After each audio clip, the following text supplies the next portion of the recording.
ইয়াতে চাওক অফিচিয়েল নোটিছত স্পষ্টভাৱে লিখা আছে যে ফৰেষ্ট ডিপাৰ্টমেণ্টৰ ফালৰ পৰা 3000 পদ মুকলি কৰি দিয়া হ'ব আৰু আজি যেহেতু আমাৰ সিএম স্যাৰ স্পষ্টভাৱে ঘোষণা কৰিলে যে এপিএফত 600 পদ মুকলি কৰি দিয়া হ'ব 2025 চনৰ ফেব্ৰুৱাৰী মাহত আৰু আমাৰ বাকি 2400 পদ কত গল আজি আমি ইয়াতে কথা পাতিম লগতে এইবাৰ X2 কমাই দিয়া হ'ব 18 to 25 লৈকে দিয়া হ'ব সো টোটাল ভ্যাকেন্সি কিমান X limit Jai Hind. Welcome back to our BizUtips 13 YouTube channel and Facebook page লৈ সকলোকে স্বাগতম জনাইছো বন্ধু বান্ধৱীসকল আজিৰ এই ভিডিওটো বহুত এটা গুৰুত্বপূৰ্ণ ভিডিও হ'ব আজি আমি ইয়াতে কথা পাতিম ফৰেষ্ট ডিপাৰ্টমেণ্টৰ ওপৰত ভ্যাকেন্সি কিমান মুকলি কৰি দিয়া হ'ব টোটাল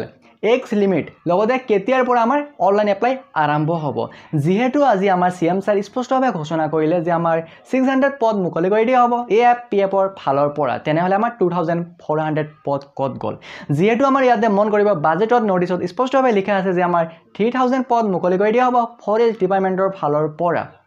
আজি এই ভিডিওটো বহুত এটা গুৰুত্বপূৰ্ণ ভিডিও হ'ব লগতে আপোনালোকে যদি আমাৰ BizUtips 13 YouTube channel and Facebook পেজত নতুনবাৰ কাৰণে ভিজিট কৰিছে তেনেহলে প্লিজ চেনেলটো সাপোৰ্ট সাবস্ক্ৰাইব এণ্ড ফলো কৰিব নাপাহৰিব কিয়নো আপোনালোকে আমাৰ BizUtips 13 YouTube channel and Facebook পেজত সঠিক আৰু সত্য খবৰটো লাভ কৰিব এতিয়া চাওক বন্ধু বান্ধৱীসকল সো আজি আমাৰ সিএম স্যাৰ মাননীয় মুখ্যমন্ত্ৰী স্যাৰে স্পষ্টভাৱে যেটো ঘোষণা কৰিছে যে আমাৰ 600 পদ মুকলি কৰি দিয়া হ'ব এএফৰ ফালৰ পৰা ফৰেষ্ট ডিপাৰ্টমেণ্টৰ আমাৰ এপিএফ কনষ্টেবল মানে আসাম ফৰেষ্ট প্ৰটেকচন ফৰ্চৰ ফালৰ পৰা আকৌ আমাৰ পুনৰ 600 পদ মুকলি কৰি দিয়া হ'ব এতিয়া কথাটো আহি গল সো আমাৰ যেহেতু বাজেটত লিখা আছে অফিচিয়েল নোটিছত লিখা আছে স্পষ্টভাৱে যে আমাৰ 3000 চাকৰি মুকলি কৰি দিয়া হ'ব বা 3000 চাকৰি আমাৰ বিজ্ঞাপন দিয়া হ'ব যেহেতু বহুত ডাঙৰ ইউটিউবাৰে ভিডিও বনাইছে আমাৰ অসমৰ 3-4 জন ইউটিউবাৰ ডাঙৰ ইউটিউবাৰে ভিডিও বনাইছে যে আমাৰ ফৰেষ্ট ডিপাৰ্টমেণ্টৰ ফালৰ পৰা 3000 পদ মুকলি কৰি দিয়া হ'ব বাজেটত স্পষ্টভাৱে লিখা আছে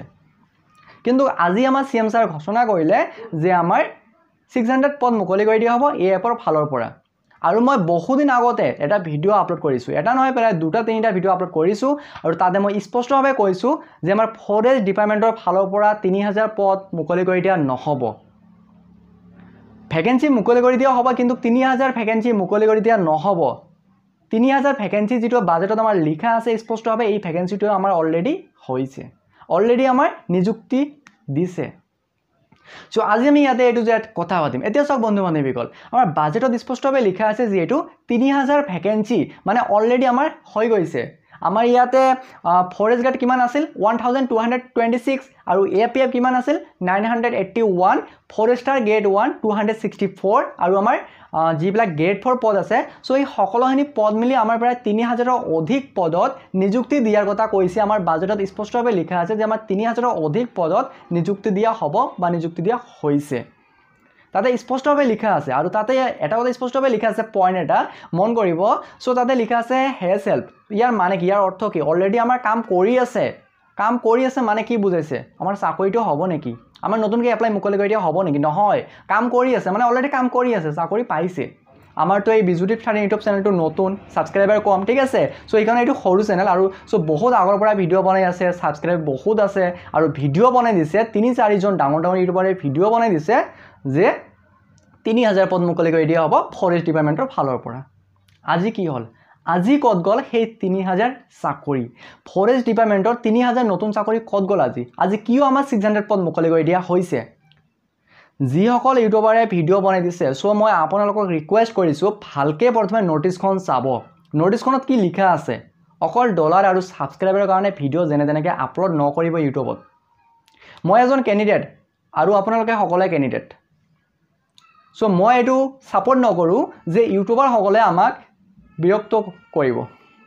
যেনে তেনেকে ভিডিও আপলোড কৰিব আৰু এইটো আমি মানি লম এইটো আমি বিশ্বাস কৰিম এইটো মই একসেপ্ট নকৰো কাৰণ মই এজন ক্যান্ডিডেট আৰু আপোনালোকে ক্যান্ডিডেট এটা ভুল এটা বস্তু প্ৰভাইড নকৰিব মই চ্যালেঞ্জ কৰিছো ঠিক আছে এটা ভুল এটা বস্তু প্ৰভাইড নকৰিব ভালকে নোটিছখন চাব নোটিছখনত কি লিখা আছে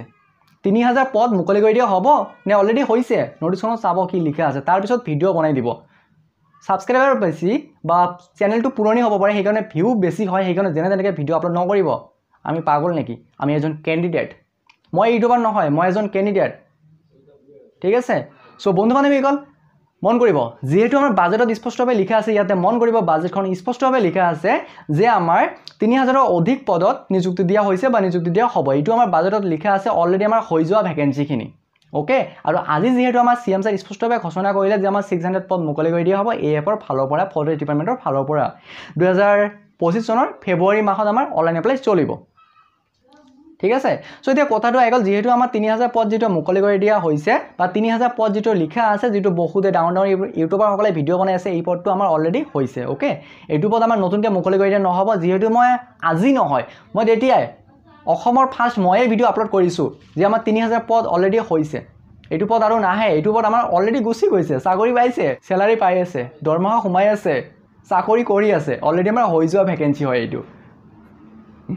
সো এতিয়া কথাটো আইগল কি কম আৰু ভাল লাগি আছে মানে আজি কি হল আৰু মই যেটো কথা কৈছিল এইটো সঁচা হল নে আজি যে মই যে কৈছিল যে অলৰেডি আমাৰ 3000 চাকৰি হৈছে এতিয়া আকৌ আমাৰ ভ্যাকেন্সি আহিব কিন্তু আমাৰ কম আহিব আৰু সব ফাইনালি যেটো আমাৰ 600 পদ আহি গল এতিয়া কথাটো হৈ গল সো আমাৰ বেলেগ ডিপাৰ্টমেন্ট মানে ফৰেষ্ট ডিপাৰ্টমেন্টৰ আমাৰ ফৰেষ্ট গাৰ্ড এএপিএফ তাৰ পিছত আমাৰ ফৰেষ্টাৰ গ্ৰেড 1 যেটো আমাৰ এএপিএফৰ পদৰ কথা কৈছে সো আমাৰ ফৰেষ্ট গাৰ্ড আহিব নে নাই সব বন্ধু বান্ধৱীসকল সো আমাৰ যেটো সিএম স্যাৰ স্পষ্টভাৱে কৈছে সো আমাৰ ফৰেষ্ট গাৰ্ড আৰু ফৰেষ্টাৰ গ্ৰেড 1ত ভ্যাকেন্সি অহাৰ বহুত বেছি চান্স নাই ক'বলৈ গ'লে ইয়াতে 99% চান্স নাই আহিব পাৰে যদি দিব পাৰে অলপমান দিব পাৰে কিন্তু চান্স একেবাৰে নাই কিন্তু আমাৰ এআৰপিএফ টো 100% আহিবই ঠিক আছে যেটো আমাৰ যোৱা বছৰ নিযুক্তি বহুত ভ্যাকেন্সি লৈছে সো এই কাৰণে এতিয়া কথাটো হৈ গ'ল সো আমাৰ এক্স লিমিটটো কিমান থাকিব চাওক বন্ধু বান্ধৱীসকল এক্স লিমিটটো আমাৰ যদি অকল এআৰপিএফ মুকলি কৰি দিয়া হয় ঠিক আছে যদি আমাৰ এআৰপিএফ কনস্টেবল পদ মুকলি কৰি দিয়া হয় তেনেহলে আমাৰ এক্স লিমিটটো থাকিব 18 to 25 আৰু যদি আমাৰ ফৰেষ্ট গাৰ্ড ভ্যাকেন্সি মুকলি কৰি দিয়া হয় তেনেহলে আমাৰ এক্স টো থাকিব কিমান 18 to 40 ঠিক আছে আৰু ইয়াতে আমাৰ হাই সেকেন্ডাৰী পাস লাগিব আৰু আমাৰ এআৰপিএফ টো অকল 10 পাস লেভেল পদ ওকে আৰু আমাৰ সিএম স্যাৰ কৈছে অকল এআৰপিএফৰ কথা মানে ইয়াতে আমাৰ বয়সটো লাগিব 18 to 25 লৈকে আৰু বাকি যেটো আমাৰ 5 ইয়াৰ্স 3 ইয়াৰ্স এক্সিলাৰেশন আছে এটো তো থাকিবই আৰু ওকে সো এতিয়া কথাটো একল এটো বুজিবলে আপোনালোকে যে আমাৰ বাজেটত যেটো লিখা আছে 3000 হেতু আমাৰ অলৰেডি হৈছে ওকে আৰু আমাৰ নতুনকৈ আমাৰ 600 পদ মুকলি কৰি দিয়া হ'ব আৰু এই পদখিনি আমাৰ অনলাইন এপ্লাই হ'ব 2025 চনৰ ফেব্ৰুৱাৰী মাৰ্চত আমাৰ অনলাইন এপ্লাই চলিব সো আৰু মই আৰু ভিডিওটো বেছি দীঘলীয়া নকৰো লগতে কিবা যদি ক'বলগীয়া থাকে তেনেহলে কমেন্ট কৰি জনাব সো মই ৰিপ্লাই দিবলৈ চেষ্টা কৰিম সো আজিৰ কাৰণে এইটো আছিল এটা গুৰুত্বপূৰ্ণ ভিডিওটো যদি ভাল পালে তেনেহলে সকলো বন্ধু বান্ধৱীক শ্বেয়াৰ কৰিব লগতে চেনেলটো সাবস্ক্ৰাইব কৰিব নাপাহৰিব জয় অসম।